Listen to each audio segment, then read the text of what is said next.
Hey everybody, this is Steve Boyce. Today I'm going to talk about what I take with me on an African safari. One of the most important things is to always bring two camera bodies. Now, you have redundancy there in case one breaks, but also the main thing is it keeps you from having to switch lenses while you're out in the field. You could be on a dwarf mongoose, for instance, in one scenario, and you need a 500 millimeter and a 1.4 teleconverter.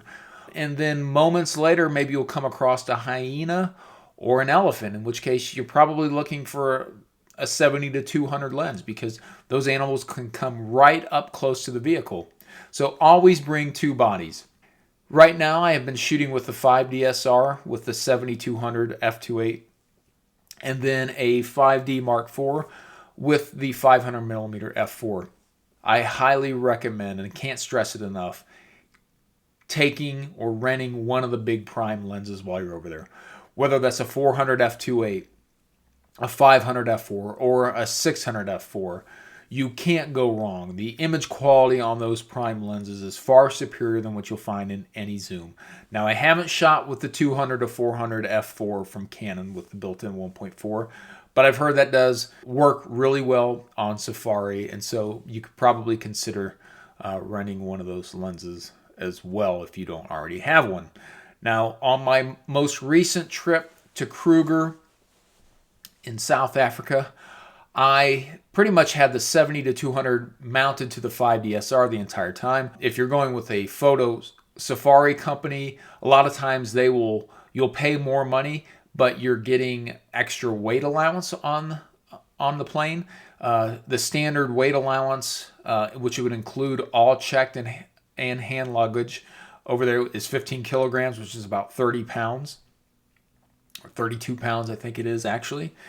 So camera gear can add up very fast, even if you're just bringing a 70 to 200 and two bodies and maybe a 100 or 400. I mean, you're already close to 18 to 20 pounds right there. So it doesn't leave a lot of room for clothes and other necessities while you're over there. So speaking of clothes, what I normally do, I never check any important camera gear. I always assume if I check it, it's going to be stolen. Occasionally, I'll check things like second battery, chargers, additional extension cords, whatnot that I bring. But everything that I know that I'm going to need, I bring with me on my carry-on. And with the carry-on, I use this Think Tank Retrospective 20 version 2.0. You can fit in this thing two gripped DSLRs. I can also fit an attached 70 to 200 with the battery grip. I'll fit the 5D Mark IV, and then I can squeeze in the 100 to 400 as well. Last trip to Kruger, we came across a leopard kill in a tree. I had the 500 paired with the 1.4, gave me 700 millimeter focal range, and that was perfect for getting kind of full length body shots with the Impala in the tree with the leopard. So it's perfect for that. You know, you're only losing an extra stop of light. So speaking of extra stops of light, that's one of the reasons why it's very imperative that I highly recommend that you bring a big prime lens, especially bring something that's f2.8, whether that's a 70 to 200 or a 400 f2.8. Best activity takes place in the early morning or in the late afternoon.